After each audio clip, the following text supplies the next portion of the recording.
making a bread knife from a 19th century scythe blade. William Hovey Smith, 2016. I'm the author of Backyard Deer Hunting, and not only do we do outdoor cooking, we also make our own outdoor implements sometimes. Now, this is a tea olive tree that I chopped down that fell across my trail, and I used its wood to make grips for a chef's knife that I made from an old scythe blade. And now we're working on a bread knife made from another section of that same blade. Before we proceed with our Billy Joe Rubidoux bread knife, we want to see if we want to make any further modifications of this edge.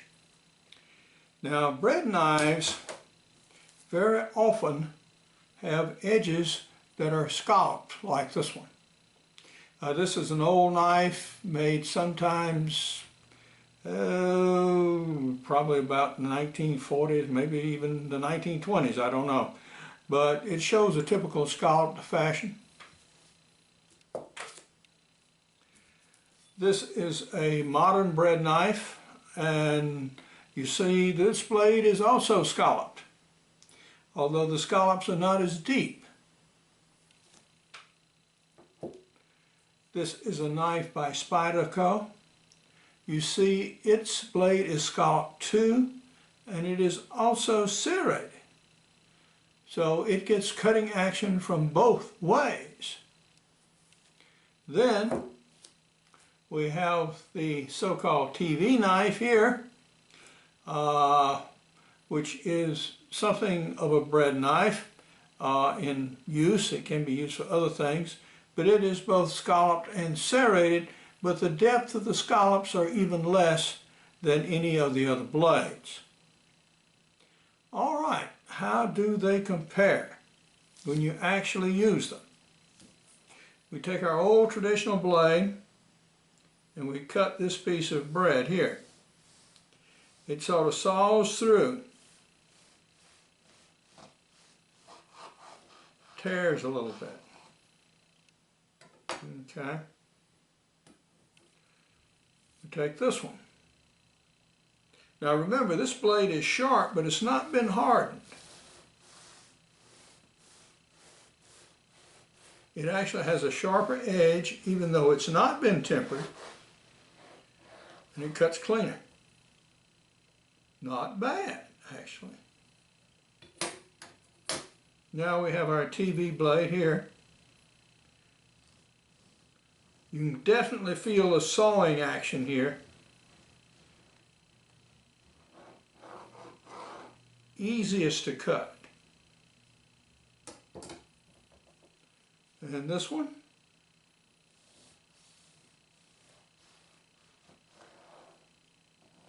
easiest yet. The slick side of the blade here really helps to reduce friction, I think. Plus it is sharp. It is certainly sharper than this old blade here, which has been used for decades. Now all of these blades are ground pretty much on one side. Okay. We'll try this roll, which is harder. See how it does. See, this doesn't want to cut. It just sort of slides along the top until finally it bites and cuts through. This one saws and bites immediately, cuts through very thin.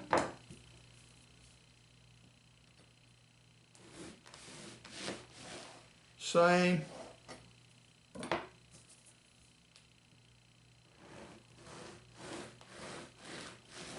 Same.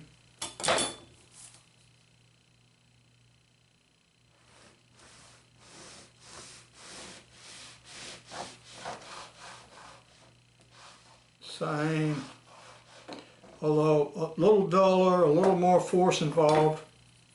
Our knife again here. It wants to just saw along the top. It takes a long time for it to bite. It does work.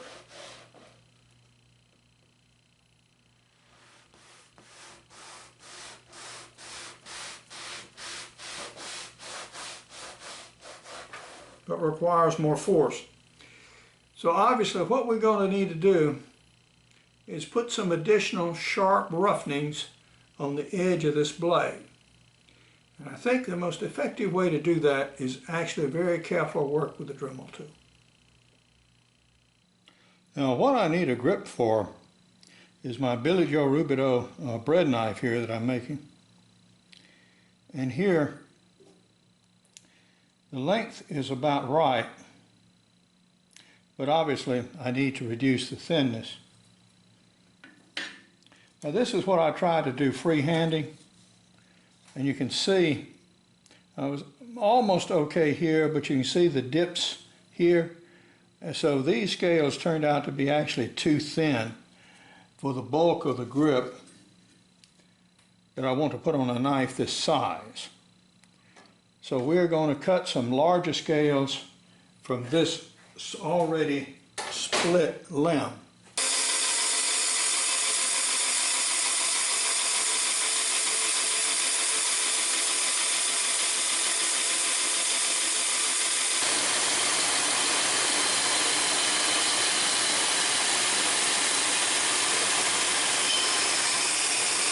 Now the result here is giving me a much smoother cut that will take much less dressing up on my belt sander to give me some good fitting scales. You can see a little tip right here to start with, but otherwise things look pretty good. I've just gone through using the belt sander to smooth up these blocks after we cut them on the bandsaw. So now we have some blocks that are thick enough that I can use to make a very hand-filling grip with this bread knife. I need to put another hole in it right there.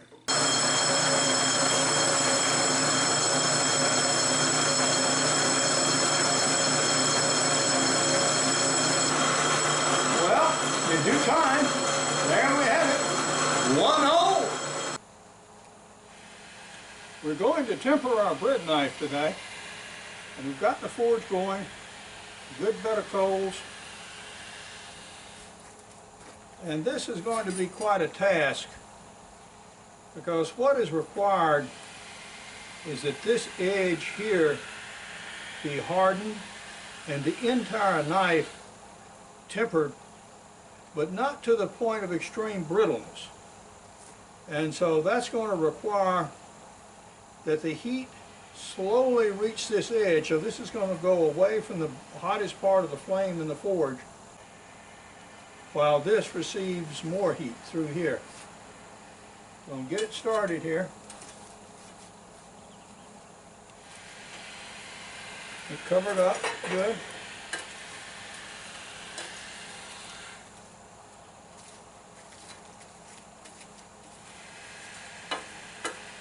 Shortly we're going to apply a little air. And things are going to start happening right fast. Now with air blowing up through the forge, we're very quickly going to get these pieces of metal very, very hot.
Although the color on our bread knife looked reasonable when I did it in the forge, Because of the small size of the forge, I really wasn't able to get a good heat treatment through this portion of the blade and treat this edge well at the same time.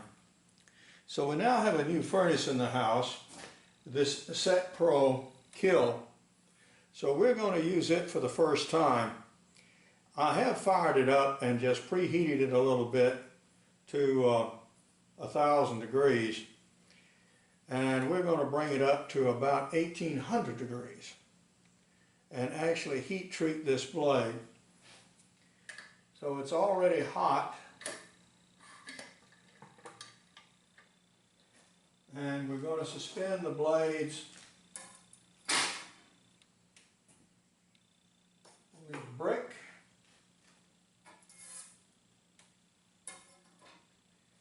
And push them carefully back into place.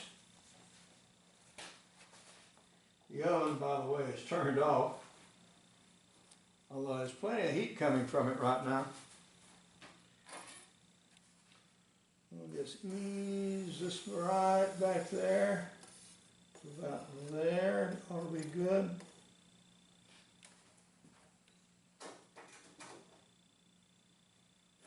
This in, yeah.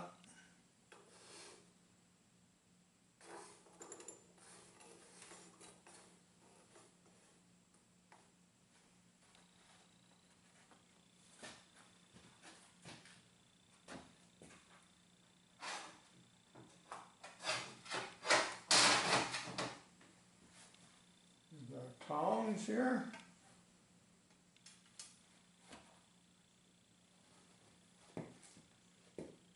If we can thread the needle there. And there we go.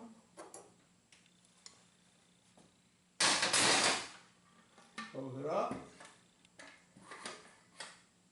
Now there are 18 steps for programming this, and I won't take you through all of them. But now we've got it in the furnace.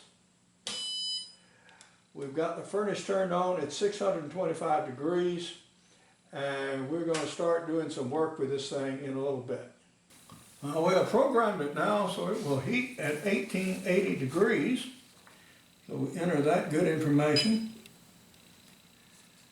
And now it wants to know how long we want to hold. And we will hold for 15 minutes.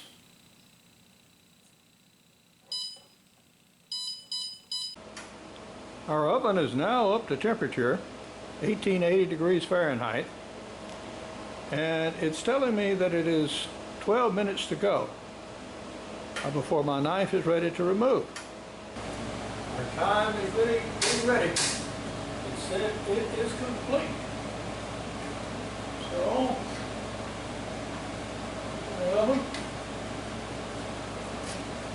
you can electrocute yourself playing around with metal objects on this oven when those coils are on. Always turn the oven off before opening the door and retrieving any steel.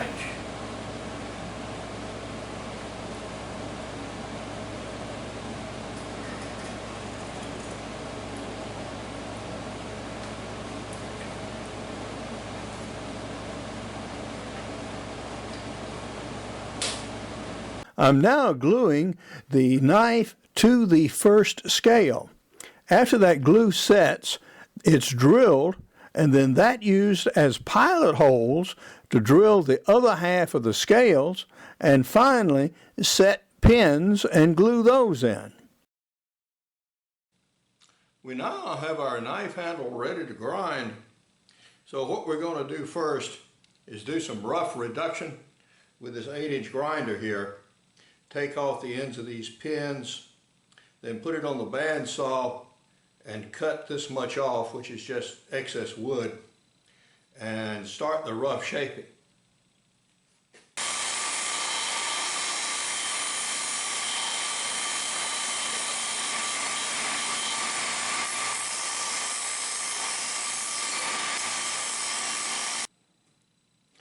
I use a grinder and a few seconds on the belt sander just to give me a flat surface here so I can use the fence and remove this excess wood here with a bandsaw.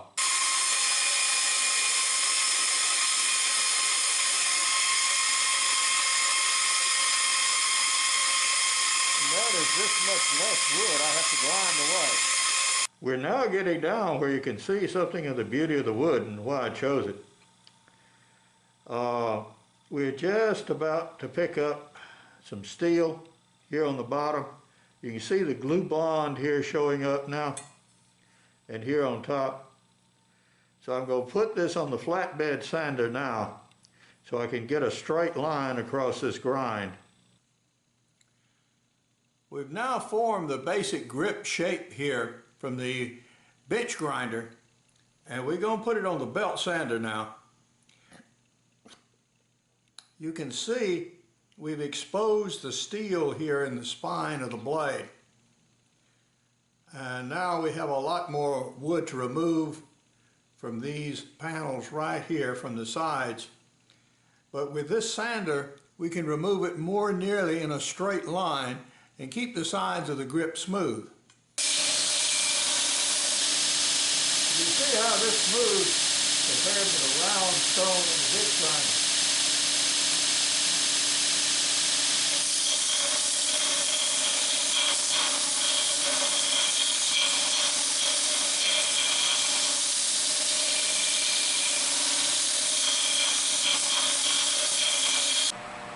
So this is the grip. The way it's used is grasped with the palm of the hand like this and the index finger about here. This way the wrist is naturally inclined, and whilst you're cutting straight down like that. And this wide grip gives you a lot of force if you need it to put down on an object in the cut. So we're going to put a finer grip on the sander and finish it. We've gotten very nearly through now, and this grip is fine sanded. I've also put an edge on the blade now. I'll take a Dremel tool and refresh the cusp here, and then take the grip and hand sand it, and then put a coat of polyurethane on it, and then that will fairly well finish the knife. The grip is now ready to put our polyurethane seal on.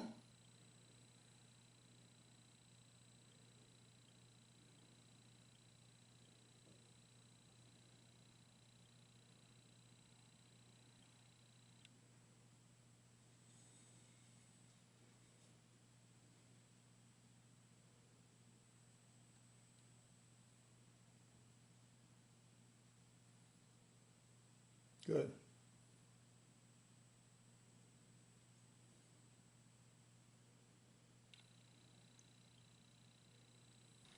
We come now to the testing of our most recent addition to the Billy Joe Rubidoux line of handmade knives from found steels. Now previously, we salvaged a piece of steel from a lawnmower, and we made a forge cleaning tool. We made a rib flipper, and from a scythe blade that was made back in the 1800s, we actually made this chef's knife. Now, when we tested this particular chef's knife against modern chef knives, we found that yes, this one did work, but the others were more effective because of all the friction created by these deep rust pits on the blade. An interesting piece of art, a workable knife. Yeah, it will do the job, but the modern knives do better.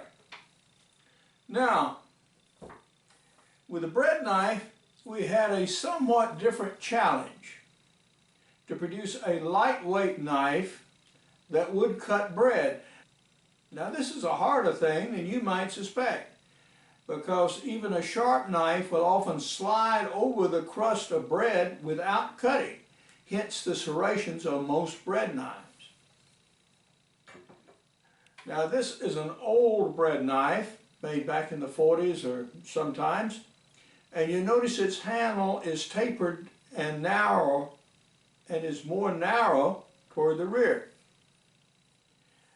Now, modern thought on knife making actually swells the handle towards the rear so that you get better control back in the palm of the hand. Now, if I design a knife, it's not going to look like anybody else's knife. And so is the case here. This knife is designed to be used a little differently than the typical knife. This fits in the palm of the hand. The index finger lies right over the center of the blade. And when you hold it thusly, your wrist is in a naturally cocked position. You don't have to strain your wrist to straighten it out so the blade is straight over the work. Now you can grasp it like this with a twist of the wrist, but you do make a 10 or 11 degree turn. This is significant because of carpal tunnel syndrome for people who do a lot of repetitive work. This style grip is something after some Polynesian grips actually, but it's designed to fit in the palm of the hand and allow two position grips. You can grasp it like this and work it, or you can grasp it like this and work it to give the wrist a change whilst you're still cutting bread. All right, now how does it cut? This knife is by Spyderco, and it's made in Japan, and it's really an excellent knife. It is serrated and cusped, and it cuts bread very, very well. So you can cut it and get a very thin slice with comparatively little effort.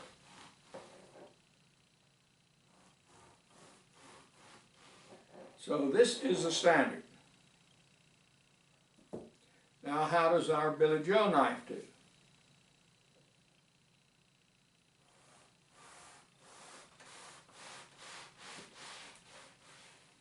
Cuts through very well. Gets a very thin slice, but requires a little bit more energy. Functionally, it's doing quite well.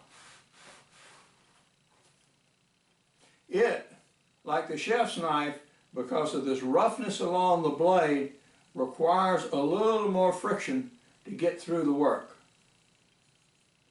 All told, it's successful.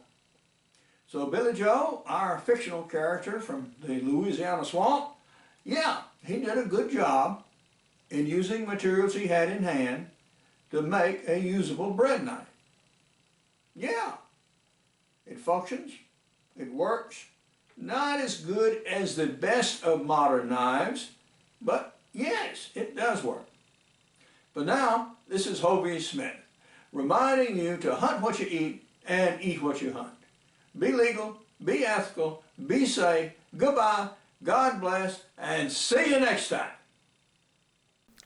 Here is the banner of our new company and some of our knives.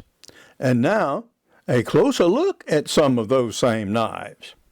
Now, I am the author of Backyard Deer Hunting, among other outdoor books. And these include Extreme Muzzleloading, Crossbow Hunting, and Practical Bow Fishing, and I have chapters on cooking and knives in each of those books. I have taken you through the steps of how to hand make a knife using found steels. Now, we do this for custom order knives using your steels and handle materials. For more information on Hovey's Knives of China, you can go to the website below. For more information on my books, blogs, and nearly 550 videos, you can go to my website, www.hoveysmith.com. Good hunting and good eating from the outdoors. Goodbye, and God bless.